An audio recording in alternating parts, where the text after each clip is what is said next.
கண்களை மூடலாம். தேவரே, இந்த கால வேளையிலும் இந்த மாதத்தில் 3வது வாரத்திலும் உம்முடைய சமூகத்திலே வந்து உம்முடைய நாமத்தை உயர்த்தி பாடவும் துதிக்கவும் ஜெபிக்கவும் நீர் எங்களுக்கு கிருபை செய்தீர். இப்பொழுதும் உம்முடைய வார்த்தைகளுக்காக காத்திருக்கிற ஆத்துமாக்களுக்கு ஆண்டவரே உம்முடைய நல்ல ஆவியானவர் அவர்களை நடத்தும்படியாக நல் வார்த்தைகளை பரத்திலிருந்து கொண்டு வந்து அடிமை வாயிலே போடட்டும். அதை கேட்கிற யாவருக்குள்ளும் அந்த வார்த்தையானது அவருடைய இருதய பலகையிலே எழுதி அது ஒவ்வொரு நாளும் தியானித்து அதன்படியாய் வருகிற ஆசீர்வாதங்களை சோர்ந்துத்துக் கொள்ள கர்த்தர் கிருபை செய்யும். பேசுகிறது நீங்கள் அல்ல, ஆவியானவரே உங்களிடத்திலிருந்து பேசுவார் என்று சொன்ன வார்த்தை இந்த நாளில் வெளிப்படட்டும். இயேசு கிறிஸ்துவின் நாமத்தில் பிதாவே, ஆமென். ஹல்லேலூயா. நாம் எடுத்து வாசிக்கலாம். அப்போஸ்தலர் 1ஆம் அதிகாரம் 8ஆம் வசனம், 161ஆம் பக்கம். பரிசுத்த ஆவி உங்களிடத்தில் வரும்பொழுது, பரிசுத்த ஆவி உங்களிடத்தில் வரும்பொழுது நீங்கள் பலனடைந்து, நீங்கள் பலனடைந்து.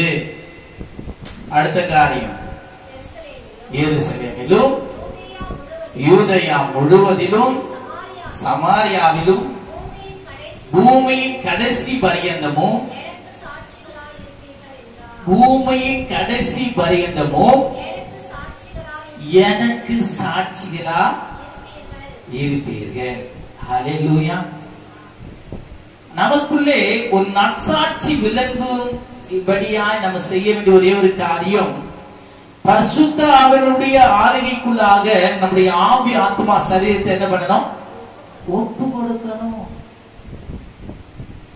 ஏன்னா கர்த்தருடைய ஆவியானவர் எங்கு உண்டோ அங்கே என்ன உண்டு? என்ன விடுதலை? நல்ல கவனிங்க. மாம்சம் ஆவியும். அப்போ மாம்சத்தினால் தோன்றுகிற எல்லா பாவ இச்சைகளை வெறுக்கத்தக்கதா இந்த பரிசுத்த ஆவியானவர் நமக்கு என்ன பண்ணுவாரு? உதவி செய்வார், பலனடை செய்வார். ஏன்னா நம்ம பலவீன பாண்டோம். மாம்சம் எப்படிப்பட்டது? அப்போ உற்சாகம் உள்ள ஆவி நமக்குள்ள வந்ததுன்னா இந்த கிறிஸ்துனுடைய ஆவியான, கிறிஸ்து என்னன்னா அபிஷேகம் பண்ணப்பட்டவர். கிறிஸ்துனா என்ன? அபிஷேகம் பண்ணப்பட்ட. இப்ப நான் சொல்றேன், உங்களை விசுவாசிகளாகிய நீங்கள் அபிஷேகம் பண்ணப்பட்டவர்களாய் காணப்பட வேண்டும். கிறிஸ்துனுடைய ஆவி உங்களுக்குள்ள வாசம் செய்ய வேண்டும். அவருடைய ஆவி இல்லாதவன் அவரை அறிய மாட்டான். அவர் அவருடையவன் அல்ல. அப்ப நல்லா கவனிங்க. ஒரு தகப்பன் தன்னுடைய பிள்ளையை பார்த்து, என் மகனே, மகன் வந்து தகப்பனே என்று சொல்லுகிற இடத்துல உறவை பலப்படுத்தும்படியாக இந்த ஆவியானவர் தான் நமக்கு எப்படியா இருக்கிறாரு? அச்சாரமாய் முத்திரையா இருக்கிறார். நம் சபையில வருகிறோம் போகிறோம், தேவனை ஆராதிக்கிறோம், துதிக்கிறோம், போகிறோம். ஆனா பரிசுத்த ஆவியானவரை நாம் என்ன பண்றோம்? இடம் கொடுக்கிறோமா? அந்த பரிசுத்த ஆவியானவர் நமக்குள்ள இருக்கிறாரா? நிறைய பேர் பரிசுத்த ஆவியானவர் உள்ள இருக்கிறார். அது எப்படி உங்களுக்கு தெரிய மாட்டுது? ஒரு வார்த்தையை சொல்லும் போது உங்களுடைய உடல்ல ஒரு சிரிப்பு, ஒரு உணர்வு உண்டாகுறதுனா பரிசுத்த ஆவியானவர் உங்களை தொடராத அர்த்தம். அது தெரிய மாட்டுது உங்களுக்கு. எல்லாருக்குள்ளும் ஆவியானவர் இடைபடுகிறார். எல்லாருக்குள்ளும் ஆவியானவர் இடைபடுகிறார். ஹல்லேலூயா. சமயாசிரியர் கூட சொல்றாரு, என்னை விசுவாசிகளுக்கு அந்த உள்ளத்திலிருந்து ஜீவன் நதி என்ன பண்ணும்? புறப்பட்டு ஓடும். தாம் விசுவாசத்தை அடைய போகிற ஆவியை குறித்து அவர் அப்படி சொன்னார் என்று வேதத்தில் சொல்லப்பட்டது. விசுவாசிகள் யாவருக்குள்ளும் தேவனுடைய ஆவியானவர் வாசம் செய்யணும். இது நிமித்தம் தான் நீங்கள் அவருடையவர்களாய் மாற முடியும். யாருடையவர்களா? அப்ப கிறிஸ்துவுடையவர்களாய் மாற முடியும். அப்போ இங்க ஆண்டு சொன்ன ஒரு காரியம், பரிசுத்த ஆவியானவர் உங்களிடத்துல வரும்பொழுது நீங்கள் பலனடைந்து எருசலேமிலும் யூதேயா முழுவதிலும் சமாரியாவிலும் பூமியின் கடைசி பரியந்தமும் எனக்கு எனக்கு அப்போ சாட்சியுள்ள ஜீவியம் உங்களுக்குள்ள காணப்பட வேண்டும் என்றால் பரிசுத்தாவினுடைய வழிநடத்துதல் இருக்கணும். மாம்சம் விரும்பினது நம்ம செய்தோம்னா பரிசுத்தாவிற்கு இடம் கொடுக்கிறதுன்னு அர்த்தம், கர்த்தருக்கு கீழ்ப்படின்னு அர்த்தம், வேதத்தை புறந்தத்தல்னு அர்த்தம். இன்னைக்கு ஆலயத்துக்கு போலாமா வேணாமா? ஆவியானவர் விழுந்தா ஆண்டவர் சொல்ல, ஆவியானவர் என்ன சொல்ல, எழுந்து எழுந்துரு, போ தேவனுடைய சமூகத்தில் காத்துரு, அதனால உனக்கு சமாதானம் உண்டாகும், அதனால உனக்கு சந்தோஷம் உண்டாகும், அதனால உனக்கு பலம் உண்டாகும், உன்னுடைய கண்ணீர் மாறும், கவலை மாறும் சொல்லுவார். பரிசுத்தானவர் இல்லைன்னா இன்னும் கொஞ்சம் உறங்கட்டும், இன்னும் கொஞ்சம் போகட்டும், நேரம் போகட்டும், டைம் ஆயிடுச்சு, நம்ம இனிமேட்டு என்ன பண்ணக்கூடாது, போக தேவையில்ல. ஏற்கனவே நம்மளுக்கு சொல்லியிருக்கேன், சின்ன சின்ன பலவீனத்தின் நிமித்தம் தேவனுடைய ஆலயத்தை நீங்க என்ன பண்ணாதீங்க, தள்ளி விடாதீங்க. தேவனுடைய ஆராதனை என்ன பண்ணாதீங்க, அசட்ட பண்ணாதீங்க. ரொம்ப வார்த்தைகள் நம்ம என்ன பண்ணோம், விசுவாசித்து அதை என்ன பண்ணோம், ருசி பார்க்கணும். வேதத்தை ஆராய்ந்து பாருங்கள் என்று சொல்லப்பட்டிருக்கு. அந்த வார்த்தை நமக்கு என்ன பண்ணுது, ஜீவனை கொடுக்கிறது. அந்த வார்த்தை நம்ம என்ன பண்ணுது, தேவனை கிட்டி செய்கிறது. அந்த வார்த்தையினால் தான் நம்ம என்ன பண்றோம், அவருக்கு சாட்சியா நிலைநிறுத்த செய்கிறது. அந்த வார்த்தை மாம்சமாகி கிருபையினாலும் சத்தியத்தினாலும் நமக்குள்ளே வாசம் பண்ணி அந்த மகிமை கண்டோம். அது குமாரனுடைய மகிமைக்கு. ஆமா, நம்மை காண்பவர்கள் யாரை காணணும், கிறிஸ்துவை காணணும். அப்ப கிறிஸ்து நமக்குள்ள இருக்கிறார் என்பதை எப்போது நம்ம அறிந்து கொள்ள முடியும், அவருடைய நடத்துதல், பரிசுத்தாவினுடைய நடத்துதல்.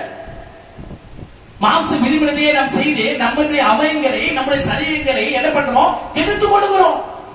நீங்கள் உங்களுடையவர்கள் அல்ல என்று அறியீர்களா? உங்கள் சரீரமானது தேவனுடைய ஆலயமா இருக்கிறது. தேவனுடைய ஆவியானவர் உங்களுக்குள்ளே வாசம் பண்ணுகிறார். ஒருவனை நானே தேர்ந்தால் நான் அவனை கெடுத்து போடுவேன். வார்த்தையை தியானிக்கணும். மாம்சத்துக்கு ஏதுவான காரியம் நம்ம செய்து இன்னும் ஆண்டவருக்கு என்ன பண்றோம், கோபத்தை மூட்டுறோம். அதையே செய்யறோம். அதான் சொல்லிட்டாரு, மாம்சத்தின் கிரியைகள் வெளியேறுமா, என்ன விபச்சாரம், வேசித்தனம், அடுத்தது என்ன அசுத்தம், காம விகாரம், இச்சை அடக்கம் இல்ல, பராமை, எல்லாமே வருது. இதெல்லாம் நம்ம எதுக்கணும்னா, இந்த பரிசுத்த ஆவியானவர் உள்ளுக்குள்ள இருந்தாருன்னா எல்லாவற்றையும் சுட்டி காட்டுவார். இது வேண்டாம், இந்த வழியில போவாத, நீ இப்படி பேசாத, உனக்குள்ள கோபமானா, உனக்குள்ள தர்க்கமானா, இதெல்லாம் வருது. நான் இப்ப வெளிப்படையா சொல்றேன் சில காரியங்கள். அப்போ இந்த பரிசுத்த ஆவியானவர் நமக்கு என்ன பண்ணோம், மிகவும் அவசியம்.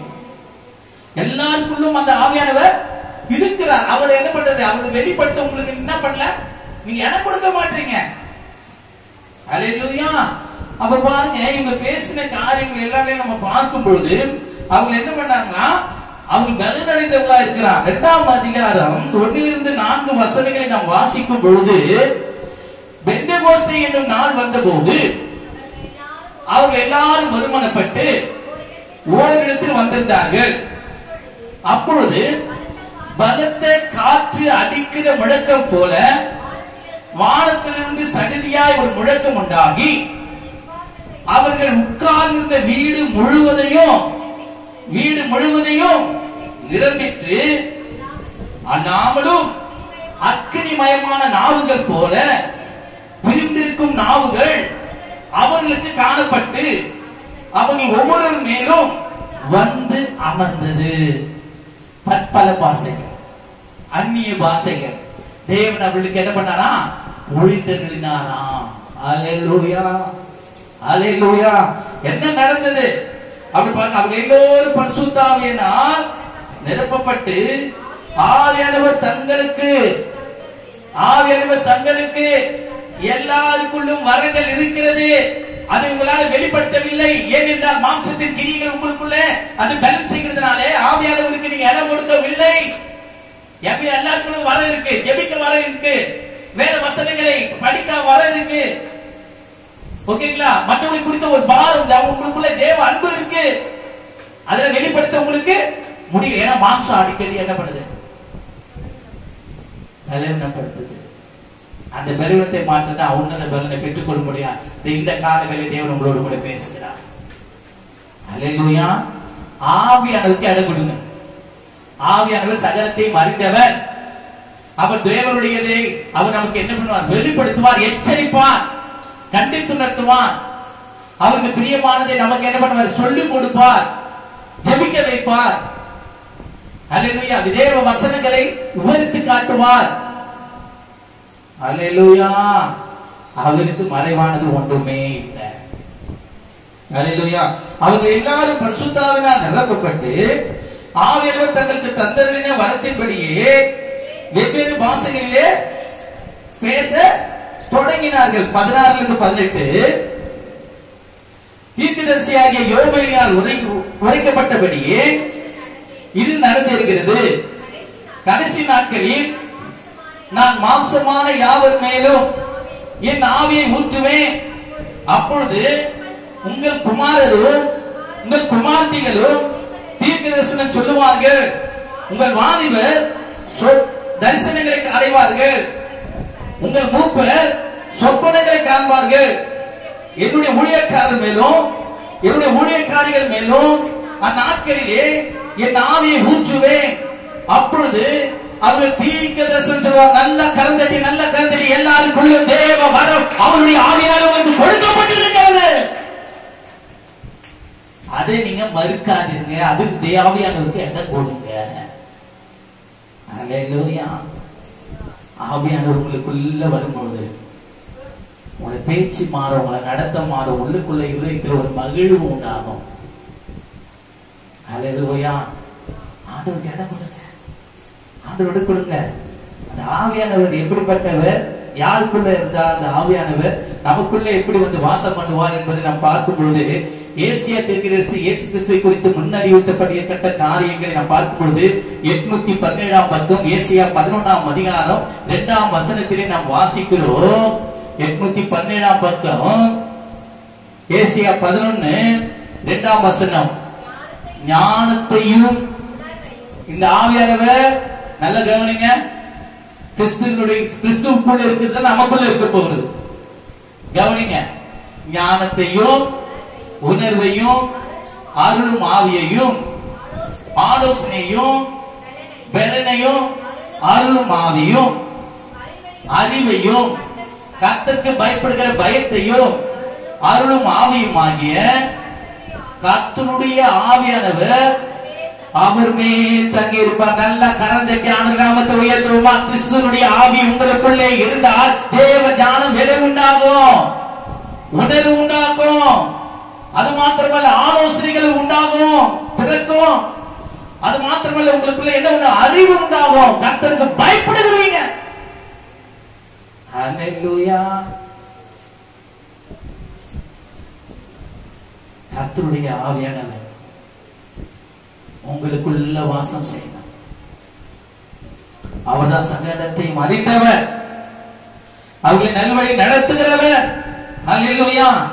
அப்போஸ்தலர்கள் வாசிக்கிறோம். இந்த காரியத்தை நாம் படிக்கும் பொழுது 177 பக்கம் அப்போஸ்தலர் 10:38 அங்கே பாருங்க, ஒரு காரியம் 10:38.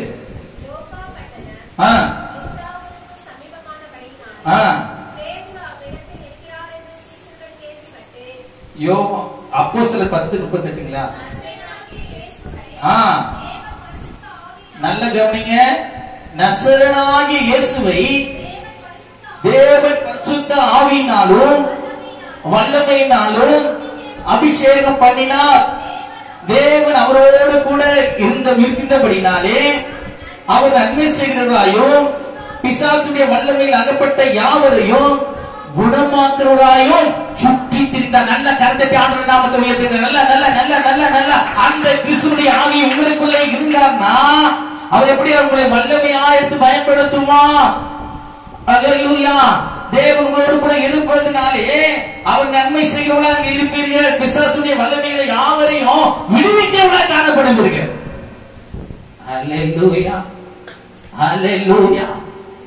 கர்த்தர் அப்படிப்பட்ட வரங்களை வல்லமைகளை உங்களுக்கு கொடுக்க அவர் வல்லவராக இருக்கிறார். அது மாத்திரமல்ல, இங்க பாருங்க, நான் எப்போதும் வாசிக்கிற காரியங்களை நான் பார்க்கும் பொழுது, கடந்த நாட்கள் நான் வாசித்த அதே வசனங்களை பார்க்கும் பொழுது நல்லா கவனிங்க. 17 மார்க் 16ஆம் அதிகாரம் 17ஆம் வசனம், பக்கம் 75ஆம் பக்கம், புதிய ஏற்பாட்டுல வாசிங்க. 17ல இருந்து, விசாசிக்கிறவர்கள் நடக்கும் அடையாளங்கள் ஆவன, என் நாமத்தினால பிசாசுகளை துரத்துவார்கள். நீ சாதாரணமா துடைக்க முடியாது. மாம்சம் உனக்குள்ள பலம் இருந்தா நீ பிசாசை துரத்த முடியாது. உன்னை பத்தி எனக்கு தெரியும். நீ யாரு, நீ எங்க இருந்து வர, நீ எந்த இடத்துல இருந்த, எல்லாமே தெரியும்.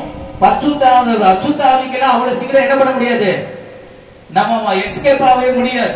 ஆனா தேவனுடைய ஆவியானவரால் நீங்க நடத்தப்பட்டவர்களா இருந்தால், நன்மை செய்கிறவர்களா இருந்தால், தேவனுடைய அன்பு உங்களுக்குள்ள நிலைத்திருந்தால், தேவனுடைய சத்தியம் உங்களுக்குள்ள இருந்தால், தேவனுடைய வரங்கள் உங்களுக்குள்ள வெளிப்படும்.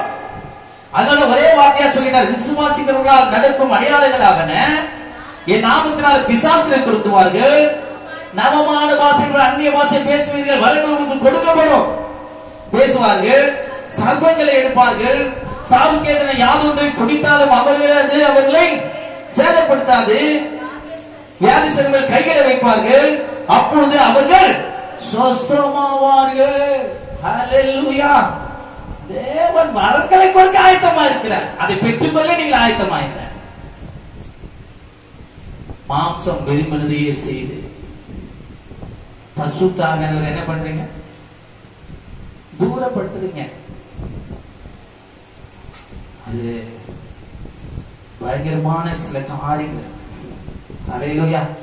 சங்கீதம் 23:5 நாம் பார்க்கும்பொழுது 687ஆம் பக்கம், சீக்கிரம். சங்கீதம் 23:5, என் சத்துருக்களுக்கு முன்பாக நீர் எனக்கு ஒரு பந்தியாய். கவனிங்க, வார்த்தையில கவனிங்க. எந்தெந்த காரியத்துல தேவன் உங்களை உயர்த்துகிறாரு, அவருடைய அபிஷேகம், அவருடைய வல்லமை, அவருடைய ஆவியானவருடைய ஆளுகை உங்களுக்குள்ள எப்படி காணப்படுகிறது என்பதை சற்று நிதானித்து பார்க்கணும். நீங்க அழகா சொல்றாரு, நான் சொல்றாரு, தாவீது சொல்றாரு, என் சத்துருக்களுக்கு முன்பாக நீர் எனக்கு ஒரு பந்தியை ஆயத்தப்படுத்தி என் தலையை எண்ணெயினால் அபிஷேகம் பண்ணுகிறீர், என் பாத்திரம் நிரம்பி வழிகிறது, என் ஜீவனுள்ள நாளெல்லாம் நன்மையும் கிருபையும் என்னை பின்தொடரும், நான் கர்த்தருடைய வீட்டிலே நீடித்த நாட்களா. எங்க நன்மை வரும், எங்க கிருபை வரும், எங்க வாழ்வு வரும்? ஆண்டவருடைய சமூகத்தில். பரிசுத்த ஆவியானவர் உங்களுக்குள்ள இடைப்பட்டா நீங்க வீணான காரியங்களை என்ன பண்ண மாட்டீங்க, ஈடுபட மாட்டீங்க, இடம் கொடுக்க மாட்டீங்க. அதனாலதான் பிசாசுக்கு இடம் கூடாது, மோசமாகாதுங்க சொல்றாங்க. ஹல்லேலூயா. நாட்களை பொல்லாதவர்களானபடியா காலத்தை என்ன பண்ணுங்க, பிரயோஜனப்படுத்திக் கொள்ளுங்க. அதான் சொல்றாரு, என் சத்துக்களுக்கு முன்பாக எனக்கு ஒரு பந்தியை ஆயத்தப்படுத்தி என் தலையை எண்ணெயினால் அபிஷேகம் பண்ணுகிறேன், பாத்திரம் நிரம்ப வழிகிறது, இருதயம் என் தேவனுக்குள்ள களி கூறுகிறது. என் பாட்டினாலே அவரை துதிப்பேன். பாடும் பொழுது உள்ள அவங்க என்ன பண்ண, ஆவியானவர் செயல்படணுங்க, பலன் உண்டாகணும். துதிக்கும் பொழுதே நமக்குள்ள ஒரு மறுரூபம் உண்டாகணும். அவர் என்ன பண்ணக்கூடாது, அசட்ட பண்ணக்கூடாது. இயேசு கிறிஸ்து சொல்றாரு, குமாரனுக்கு விரோதமா நீங்க பேசலாம், ஆனா பரிசுத்த ஆவியானவருக்கு ஒரு நாள் என்ன பண்ணாதீங்க, விரோதமா எந்த வார்த்தையும் பேசாதீங்க என்று சொல்றார். அல்லேலூயா. பரிசுத்த ஆவியானவருக்கு முக்கியத்துவம் கொடுக்கிறார் இயேசு கிறிஸ்துவே. அதனால நாமும் பரிசுத்த ஆவியானவர் என்ன பண்ணோம், துக்கப்படுத்துறோம்னா இருக்கவே கூடாதுங்க. அல்லேலூயா.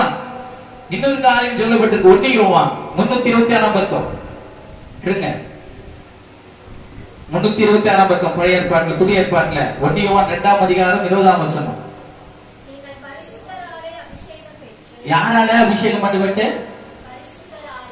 யார்? இயேசு கிறிஸ்து என்ன சொல்றாரு, நான் பரிசுத்தர், நான் பரிசுத்தர், உங்கள் நன்மைகள் எல்லாவற்றிலும் பரிசுத்தமா இருக்குன்னு சொல்றாரு. அப்போ அந்த அபிஷேகம் எங்க இருந்து வருது, கிறிஸ்துவினுடைய ஆவி உங்களுக்குள்ள இருந்தால் நீங்கள் புதிய சிருஷ்டிகள், பழையவைகள் எல்லாம் புதிதாயின. அப்போ நம்ம பழைய மனுஷனை அவரோடு கூட சிலுவையில என்ன பண்ணிட்டோம்?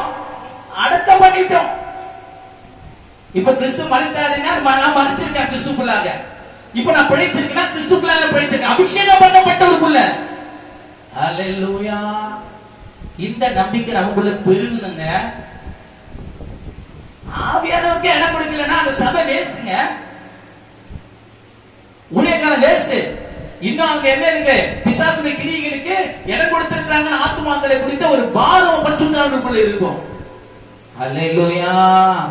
அதனாலதான் சொல்லி கர்த்தருடைய ஆவியானவர் எங்க உண்டோ அங்க விடுதலை. நமக்குள்ள ஒரு விடுதலை உண்டாகணுங்க, நமக்குள்ள சந்தோஷம் உண்டாகணுங்க, நமக்குள்ள மகிழ்ச்சி உண்டாகணுங்க. இந்த பரிசுத்தவான்களுக்கு என்ன பண்ணணும்? இடம் கொடுக்கிறவங்களா இருக்கணும். அது வாசிங்க. பரிசுத்தராலே அபிஷேகம் பண்ணப்பட்டு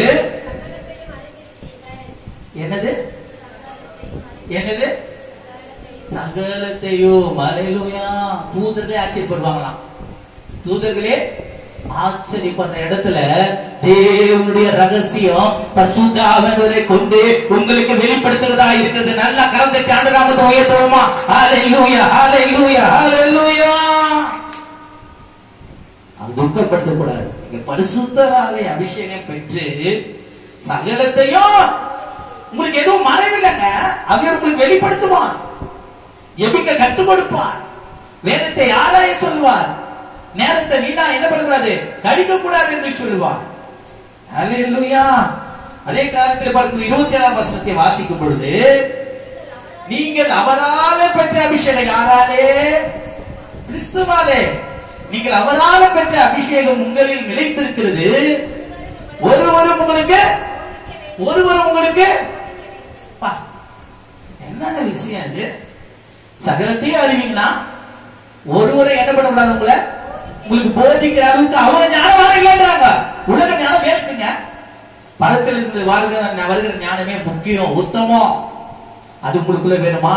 அது பரிசுத்த ஆவியானவரால் உங்களுக்கு கிடைக்கும். ஹல்லேலூயா. அதாவது நீங்க அவரால் பெற்ற அபிஷேகம் உங்களில் நிலைத்திருக்கிறது. ஒருவரும் உங்களுக்கு போதிக்க வேண்டுவதில்லை. அந்த அபிஷேகம் சகலத்தை குறித்து உங்களுக்கு போதிக்கிறது. அது சத்தியமா இருக்கு, அது பொய் அல்ல. அது பொய் அல்ல. அது பொய்யா இருந்தா அது பொய்க்கு பொய்யானவருக்கு யாரு? பொய்யன் யாரு? பிசாசாம. அவன் சொல்லுகிற வார்த்தை எப்படி? உலக காரியன காரியங்கள். ஆனா ஜீவனுள்ள வார்த்தை பரிசுத்த ஆவியானவராலே கிறிஸ்துவுக்குரிய காரியங்களை வெளிப்படுத்தி அதனால கிறிஸ்துவோட வருகைக்கு நம்மை ஆயத்தப்படுத்துகிற வேதமா இருக்கிறது. நல்ல கரம் தட்டி தேவனுடைய மனுஷர்கள் தேவனுடைய ஆவியினாலே சகலத்தை எழுதியிருக்கிறார்கள். நீங்க தேவ பக்தி உள்ளவர்களாய் நடந்து கொள்ள. ஹல்லேலூயா. அதனாலதான் அழகா சொல்லுகிறது, அது சத்தியமா இருக்கிறது. அந்த அபிஷேகம் சகலத்தை குறித்து உங்களுக்கு போதிக்கிறது. அது சத்தியமா இருக்கிறது, பொய் அல்ல. அது உங்களுக்கு போதித்தபடி அவரில் சத்தியம் உங்களுக்குள்ள இருந்தா நீங்க கிறிஸ்துவுக்குள்ளே பிழைத்திருப்பீர்கள். அந்த சத்திய ஆவியானவர் உங்களை சகல சத்தியத்துக்குள்ளே நடத்துவா.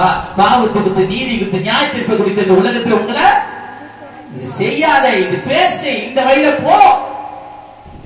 இதான் லீடு, பரிசுத்தவான்களோட நடத்துதல். இது நமக்கு ரொம்ப அவசியம். ஆனா சில நேரத்துல நம்ம மாம்சத்துக்கு இடம் கொடுத்து நம்ம ஏன் கெடுத்து கொள்ளப்படுறோம், நம்ம கூட இருக்கிறவங்களையும் கெடுத்துக்கிறோம். புரியுதா புரியலையா? முதல் வழியில ஒரு மனுஷன் வாழ்ந்துறான். சரி, அவங்க நம்மளை தூக்கலான்னு சொல்லிட்டு கை கொடுத்தா உனக்குள்ள பேரணி இல்லைன்னா நீ அந்த குழியில விட்டுருவ. இப்படிதாங்க உலக இச்சைனாலே மனுஷர் அநேக என்ன பண்ணாங்க, இழுப்புண்டு தங்களையும் எடுத்துக் கொள்வது மாத்திரமல்ல மற்றவர்களையும் இழுத்துக் கொள்கிறாங்க. ஜாக்கிரதையா இருக்கணும். எவனை விடுக்கலாமா என்று கெஞ்சிக்கிற சிங்கத்தை போல பிசாசவன் வகையோட கொண்டே இருக்கிறான். அவர்களுடையவர்களே அவன் என்ன பண்றான், விசுவாசிகள் பக்கமா திருப்பி கொள்ளுகிறான்.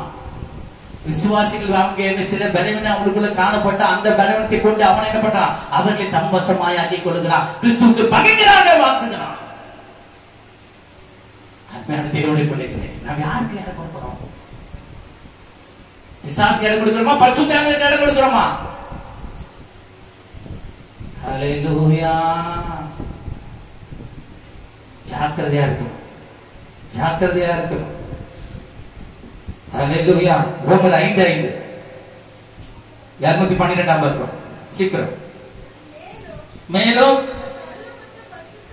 யாருக்கு அருளப்பட்டிருக்கு? நமக்கு ஒவ்வொருவருக்கும் அருளப்பட்டிருக்குங்க. மேலும் நமக்கு அருளப்பட்ட பரிசுத்த ஆவியினாலே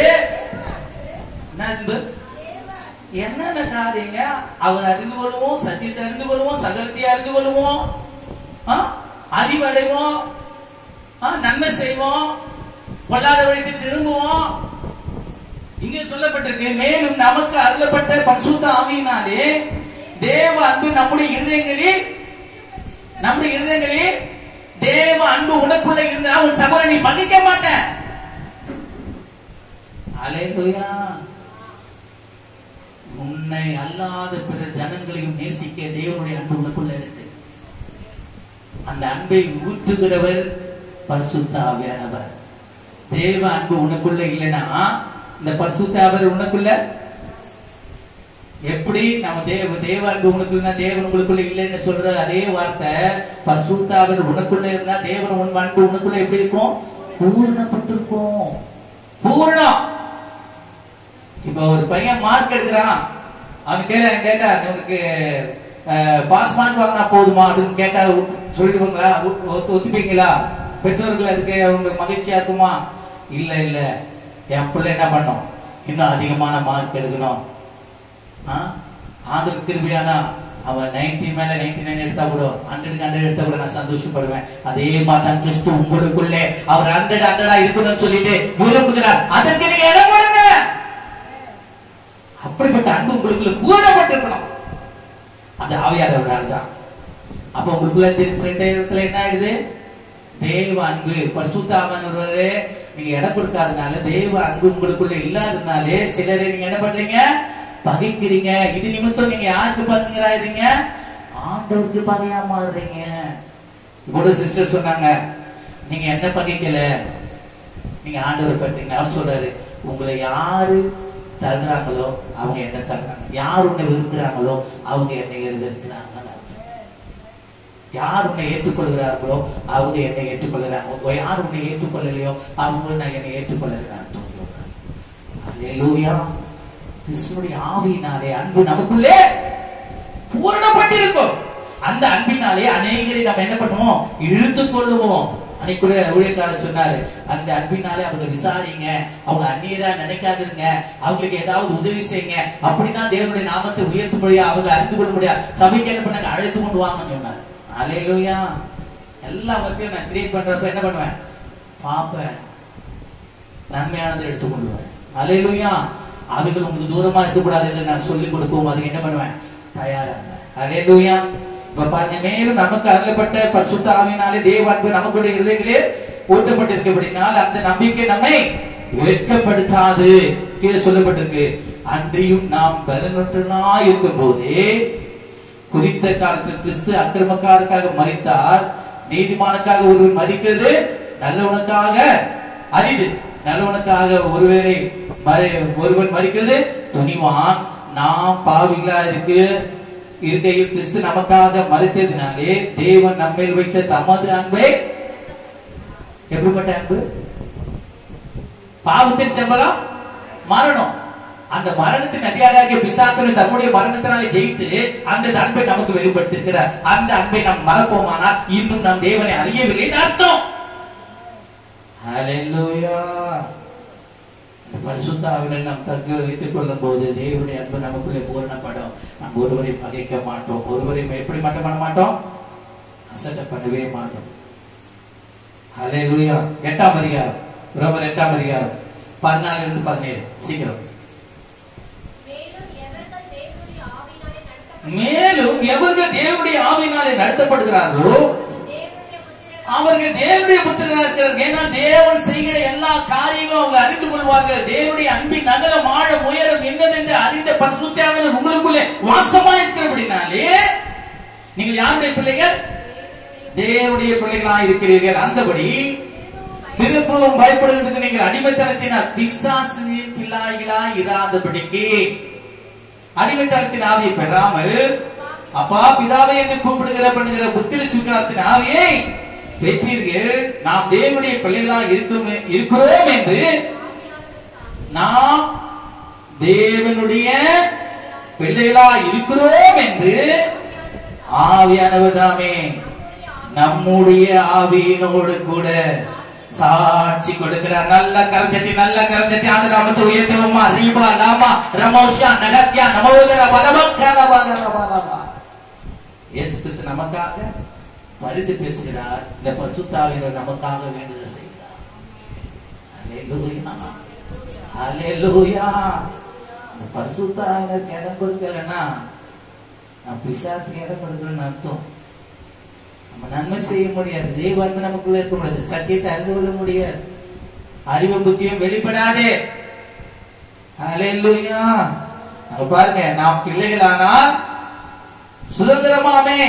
தேவனுடைய சுதந்திரம் கிறிஸ்துவுக்கு உடன் சுதந்திரமாமே. கிறிஸ்துவுடனே கூட நாம் மகிமைப்படும்படிக்கு அவரோடு கூட பாடுபட்டால் அப்படியே ஆகும். அல்லேலூயா. தேவன் நமக்குள்ளே வெளிப்பட வேண்டும். அதனால எல்லா உபத்திரவத்தை தாங்கக்கூடிய பலனையும் அந்த பரிசுத்த ஆவியானவருக்கு தந்தருளுவார். அல்லேலூயா. அது மாத்திரமல்ல, எபேசியர் 1ஆம் அதிகாரம் 11 14 வசனங்களை வாசிப்போம். 264ஆம் பக்கம். 264ஆம் பக்கம். எபேசியர் 1ஆம் அதிகாரம் 11 மேலும் கிறிஸ்துவின் மேல் முன்னே நம்பிக்கையா இருந்த நாங்கள், நல்ல கவனிங்க, வார்த்தையை கவனிங்க. எல்லாரும் எடுத்துட்டீங்களா? 262ஆம் பக்கம். எபேசியர் 1ஆம் அதிகாரம் 11 14 வசனங்கள். மேலும் கிறிஸ்துவின் மேல் முன்னே நம்பிக்கையா இருந்த நாங்கள் அவருடைய மகிமைக்கு புகழ்ச்சியாகும்படி, அவருடைய மகிமைக்கு, யாருடைய மகிமைக்கு? கிறிஸ்துடைய மகிமைக்கு புகழ்ச்சியா இருக்கும்படிக்கு. யாருடைய சித்தம்? கிறிஸ்துவுடைய சித்தம். தமது வாசிங்க. தமது சித்தத்தின் ஆலோசனைக்கு தக்கதாக எல்லாவற்றையும் நடப்பிக்கிற அவருடைய தீர்மானத்தின்படியே நாங்கள் முன்குறிக்கப்பட்டு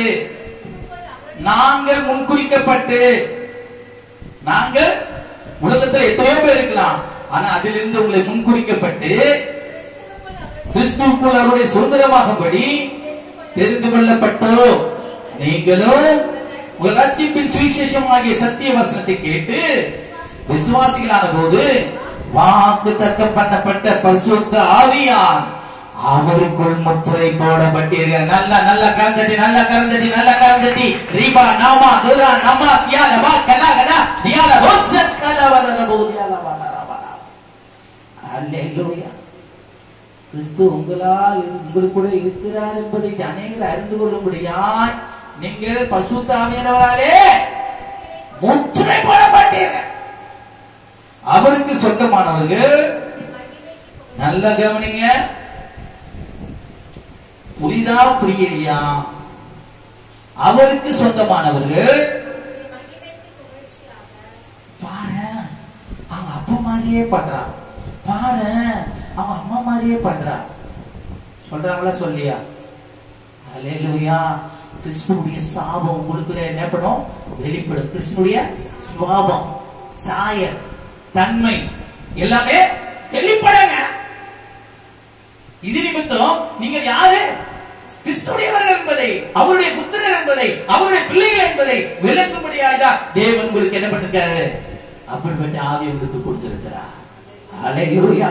நல்லா கவனிங்க.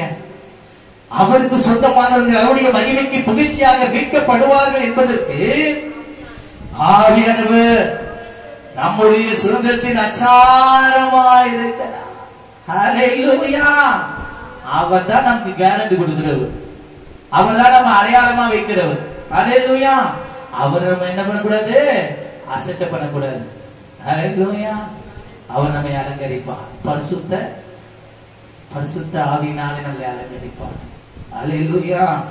சொல்லப்பட்ட வார்த்தைகள் இன்னும் அநேகம் உண்டு. நேரத்தில் சில காரியத்தை முன்பாக நாம் வைத்து நாம் முடிக்கிறேன். அதனால நற்சாட்சி பெற்றவர்கள் அநேக பரிசுத்த ஆவியினரை கொண்டு இந்த காரியத்தை முன்பாக நான் வைக்கிறேன்.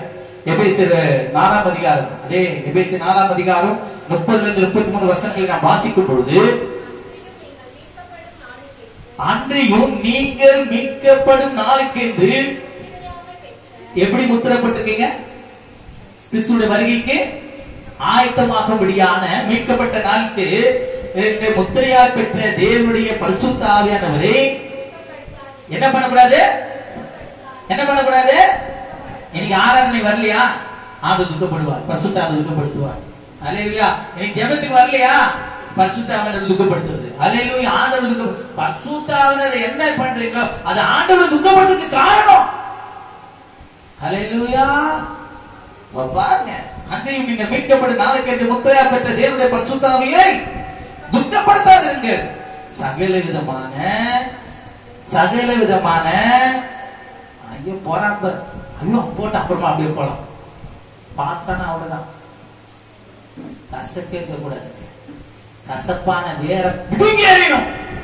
அந்த கசப்பை, பிரிவினைய, பகையை, சண்டையை உண்டாக்குறவன் பிசாசானவன். அந்த பகையை சிலுவையிலே இயேசு கிறிஸ்து என்ன பண்ணாரு? வெடித்து போட்டார்.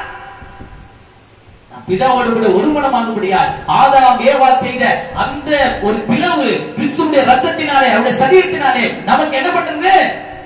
சரி செய்யப்பட்டிருக்கிறது. அல்லேலூயா. அவருடைய ரத்தத்தினாலே நாம் சமீபமா இருக்கிறோம். அதான் இயேசு சொல்லி, நானே வழியும் சத்தியமும் ஜீவனுமா இருக்கிறேன், என்னை இல்லாமல் பிதாவிடத்தில் ஒருவனோ வரா. அந்த பரிசுத்த ஆவியானவருடைய நடத்தை நிமித்தம் தான் நாம் கிறிஸ்துவின் வருகைக்கு ஆயத்தப்படுத்துகிறதா இருக்கிறோம். அந்த முத்திரையானை பெற்ற பரிசுத்த ஆவியானவர் என்ன பண்ணக்கூடாது? துக்கப்படுத்துகிறார். எப்படி துக்கப்படுத்துறேன்? பேசக்குள்ள கசப்பு இருக்கு, என்ன இருக்கு? அப்பாக இருக்கு. மற்றவங்க போறாம போடுறேன். கொஞ்சம் நினைச்சு பாருங்களேன். இந்த பரிசுத்த ரொம்ப நல்லது. அவர் கிறிஸ்துவின் ஆவியானவர். நான் போகிறேன், உங்களுக்காக ஒரு தேர்ந்து வரேன், அனுப்புகிறேன் என்று சொல்லுகிறார். அவர் நமக்குள்ள வந்திருக்கிறார். கிறிஸ்து நமக்குள்ள வந்து வாழவே செய்கிறார். கிறிஸ்துவ நமக்குள்ள வந்து என்ன பண்ண முடியாது? அவர் நமக்குள்ள வாழவே செய்கிறார். எப்படி வெளிப்படுகிறது? பரிசுத்த ஆவியானவரை கொண்டுதான் நாம் செயல்பட முடியும். அல்லேலூயா. கிறிஸ்து யாரையும் என்ன பண்ணல? பகைக்கல, சத்துரு சிநேகிச்சாரு. விபச்சார ஸ்திரீ வரா, எல்லாரும் என்ன பண்ண? கல்லறையில வராங்க. கண்டு கலவனாங்க. என்ன பண்ணோம்? கண்டுபிடிச்சிட்டோம், இவளை அடிக்கணும், மோசே பிரமாணத்தின்படி என்ன பண்ணோம்? இவளை அடிக்கணும் அப்படின்னு சொல்றாங்க. ஆனா அப்படி சொல்ற உங்களில அவன் பாவம் செய்திருக்கான். அவன் முதலாவது கல்யாணம் அவன் பார்த்தான். தன்னுடைய மனதை அவன் குற்றப்படுத்திக் கொண்டு அவர்கள் போய்விட்டாரு.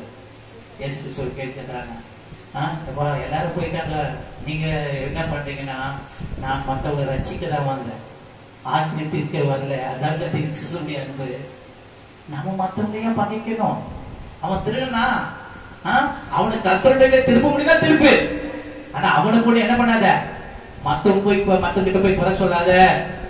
மற்றவங்களை நீ குறை சொன்னா உன்னை நீயே என்ன பண்ண? குற்றவாளியாவார். உன் கண்ணில் இருக்க துருத்திய பார்த்து பாரு, மத்தவங்க கண்ணில் இருக்க துருத்திய அப்புறம் நீ எடுத்துக்கொள்ளுன்ற. அல்லேலூயா. உன் சத்துக்களை பகைப்பாயாக அப்படிதான் சொல்றாரு. சத்துக்களை சிநேகிங்கள் என்று சொல்றாரு. அல்லேலூயா. நம்ம கர்த்தர் ரொம்ப நல்லவங்க. அப்படிப்பட்ட அன்பு நமக்குள்ள பூர்ணப்படணுங்க. அதனாலதான் கசப்பு நமக்குள்ள இருக்கக்கூடாது. சகல விதமான கசப்பு, கோபமோ, மூர்க்கமோ, எடுத்தது என்னது? கூக்குரலோ, தூஷணமோ, மற்ற எந்த துர்குணமோ உங்களை விட்டு அது எல்லாமே இருந்தா யார் நம்ம துக்கப்படுத்துறோம்? பரிசுத்தப்படுத்தினார். ஒருவருக்கொருவர் தயவாயும் மன உருக்கமாய் இருந்து கிறிஸ்துவுக்குள் தேவன் உங்களை மன்னித்தது போல நீங்களும் ஒருவருக்கொருவர் மன்னியுங்கள். ஹல்லேலூயா. ஹல்லேலூயா. அவர் எப்போது நம்மோடு கூட இருக்கிறவர். அவர் நமக்கு ஒரு விடுதலை தருகிறவர். அவர் கிருபையின் ஆவியானவர். நம்மை ஜெபிக்க தூண்டுகிறவர். பரிசுத்தத்திலே காக்கும்படியாய் நம்மை வழி நடத்துகிறவர். பாவத்தை வெறுக்க செய்கிறவர். ஹல்லேலூயா. ஆண்டவரை கேட்கணும். அவர் தேவனை நம்பும்படியாக உறுதிப்படுத்துகிறவர். ஹல்லேலூயா. நம்பிக்கை இல்லாத சூழ்நிலையா? பரிசுத்தர் உனக்குள்ள இருந்தா அந்த நம்பிக்கையை பெருக செய்வார், விசுவாசத்தை பெருக செய்வார். அவர் நமக்கு செய்த காரியங்களை சொல்லி சொல்லி உனக்கு உணர்த்தி அந்த என்ன பண்ற அவரை நம்ப பண்ணுவா. ஹல்லேலூயா, ஹல்லேலூயா. பாத்தீங்கன்னா அப்போ சில நாட்கள்ல பார்க்கும்போது பேதுரு யோவானா அந்த அபிஷேகம் பண்ணப்பட்ட அதே வல்லமையில அவங்க தேவனுடைய ஆலயத்துக்கு போறாங்க. அங்க என்ன பண்ணாங்க, பிறந்த நாள் முதல்ல முடவான் கிடந்த அவனை என்ன பண்றாரு, எங்க கிட்ட வெளியே போன இல்ல இயேசு கிறிஸ்து நாமத்தினால எப்படி வெளிப்பட்டது? அந்த பரிசுத்தருடைய வல்லமை, கிறிஸ்துவுடைய வல்லமை, அவருடைய நாமம் அங்க மகிமைப்படும்படியா கிரிகளை நடப்பித்ததுங்க. ஹல்லேலூயா. அங்கே பார்க்கிறோம் எதுங்களேன், அப்போஸ்தலர் 6ஆம் அதிகாரம் 1-3 பாத்தீங்கன்னா விதவைங்க எல்லாரும் வந்து என்ன பண்றாங்க, வர சொல்றாங்க சீஷர்கள்ட்ட, அப்போஸ்தலர்கிட்ட, எப்பா எங்களை யாரும் விசாரிக்கல. அப்போ அவங்க என்ன சொல்ற ஒரு காரியம், விசுவாசமும் நற்புத்தியும் உள்ளவர்களா. எந்த எடுத்து வாசிக்கல முடிச்சுக்கலாம்.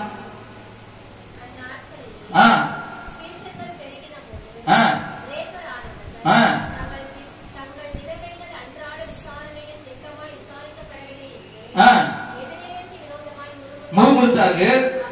அப்பொழுது 12 சீஷர் கூட்டத்தை வரவழைத்து, நாங்கள் தேவ வசனத்தை போதியாமல் பந்தி விசாரணை செய்வது தகுதி அல்ல. ஆதலால் சகோதரரே, எடுத்த உடனே என்ன வந்தது, பரிசுத்த ஆவியும் எல்லாம் தேவனுக்குள்ள இருந்ததுங்க, கிறிஸ்துக்குள்ள இருந்ததுங்க. ஏசாயா 11ஆம் அதிகாரம் 2ஆம் வசனத்துல பார்த்தபடியாக இங்க அங்க வெளிப்படுது பாருங்க.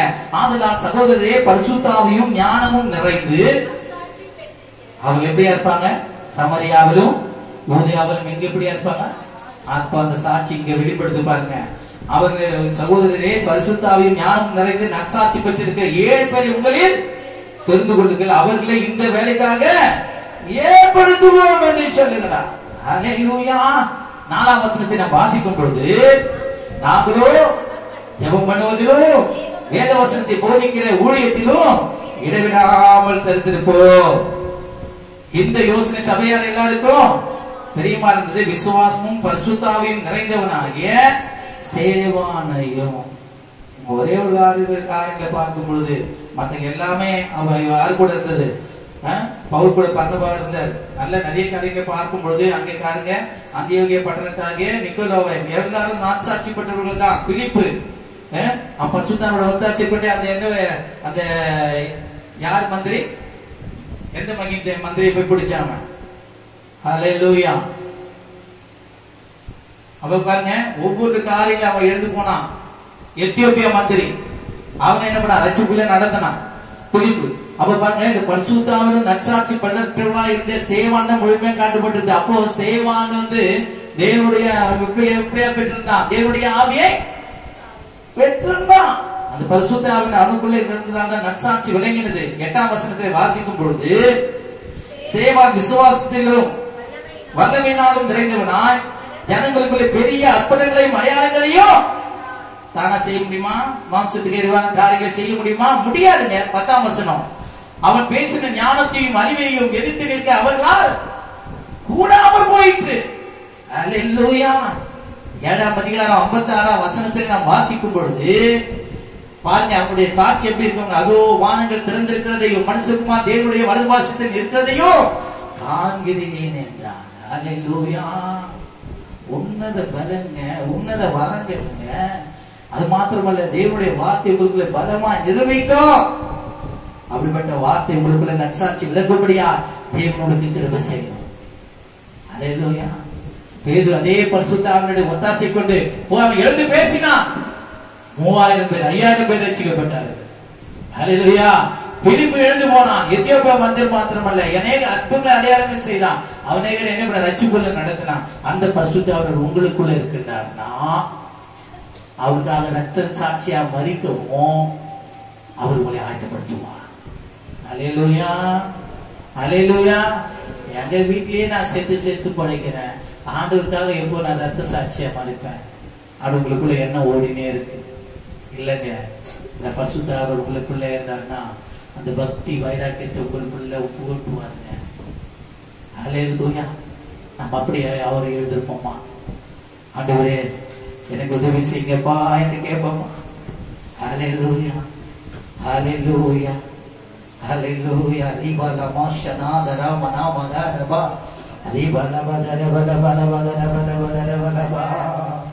ஹல்லேலூயா.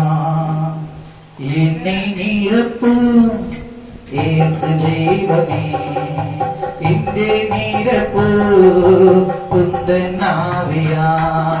என்னை நிரப்பும் இயேசு தெய்வமே, இந்த நிரப்பும் உந்தன் ஆவியா.